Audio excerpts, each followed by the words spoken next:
तीन कृषि कानूनों के विरोध में भारतीय किसान यूनियन द्वारा बुलाए गए भारत बंद के आह्वान पर टोहाना के विभिन्न गांवों में किसानों ने जाम लगाकर सरकार के खिलाफ नारेबाजी की तथा प्रदर्शन किया।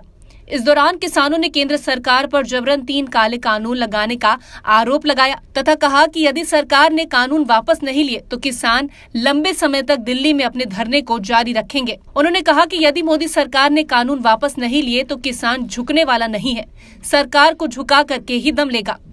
इस दौरान किसानों ने आर पार की लड़ाई का ऐलान करते हुए कहा कि यदि सरकार 3 कृषि कानूनों को वापस नहीं लेती तो किसान अपने आंदोलन की इस लड़ाई को तेज करेगा।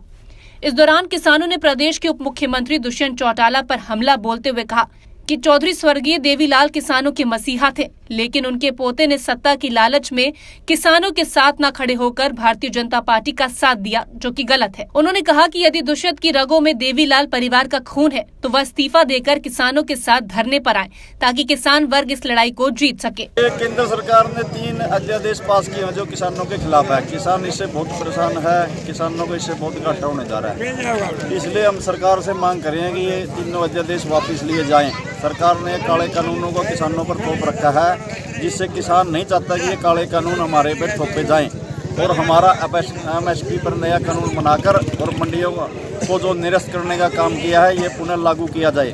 सरकार ने है ना 3 महीने से किसान परेशान है और ये सरकार हमारी कोई सुध लेने वाली नहीं है।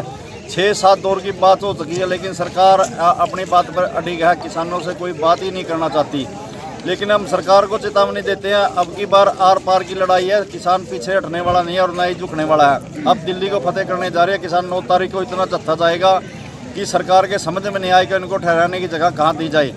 ये तो है ना ठगबंधन करे दुष्यंत चौटाला का, तो लोगों ने पहले ही बता था कि सरकार के साथ इसने अपना सवाल सिद्ध करने के लिए सरकार को समर्थन देकर ये किसानों की राजनीति करने वाला परिवार था। इसने चौधरी देवीलाल का नाम भी बदनाम करने का काम किया है, जो कि गलत है। दुष्यंत चौटाला को तो अगर ये चौधरी देवीलाल का खून है तो इसको तुरंत इस्तीफा देकर किसानों के बीच में आ जाना चाहिए था। ये तो अच्छी राजनीति करे जो कि इसके परिवार के ये खिलाफ है।